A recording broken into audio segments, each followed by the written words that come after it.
Assalamu alaikum, pozdrav dragi moji. Dobrodošli na moj kanal, dobrodošli u Nihadinu kuhinju. Danas pripremam kifle sa sirom. U stvari zove se čamci sa sirom. Zato što se ne motaju ko kifle, nego pokazat ću vam kako šta. Uglavnom treba nam 600 g brašna, 2 jaja, 1 prašak za pecivo, soli po želji, 200 ml tečnog jogurta ili kefira, 100 ml vode, 100 ml ulja.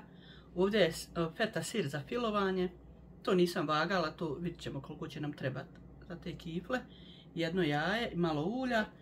Za početak mi ćemo dodati izmučena jaja.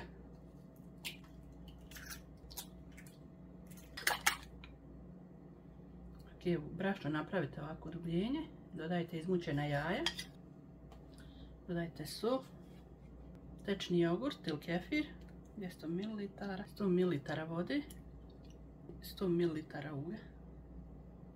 Sve to promiješajte ovako kaškom ili viljuškom, s čime god. Malo pa onda završite sa rukom fino prašak za pecivo. Malo da ga zaboravimo.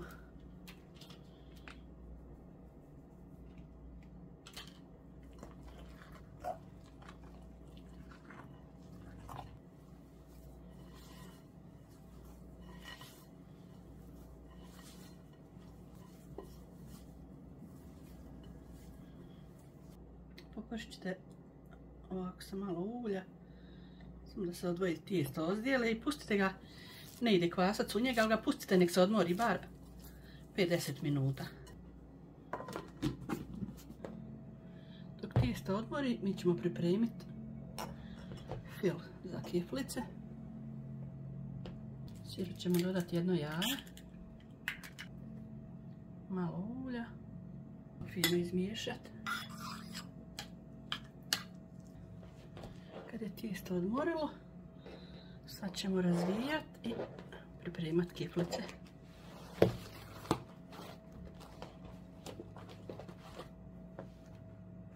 Tijesto je ostajalo, sad ćemo ga rastanjiti. Baš će lijepo tijesto maša. Nije premekano, a nije ni čvrsto, taman za ovo što nam treba, za čamčiće.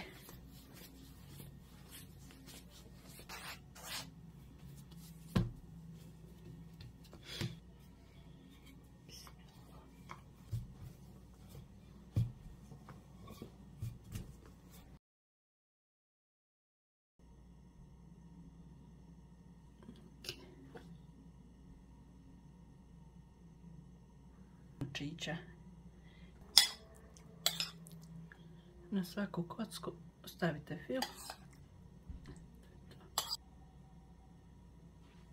Znači, jedan preko drugog ćoškove i stisnite ovdje. Evo, opet ponovite. Kiflice prenesite u tepsiju. Dodat ću sad samo mlijeko malo. Kiflice namažite mlijekom, pospite sjemenkama. Čamčići idu na pečenje. Evo i gotove kiflice.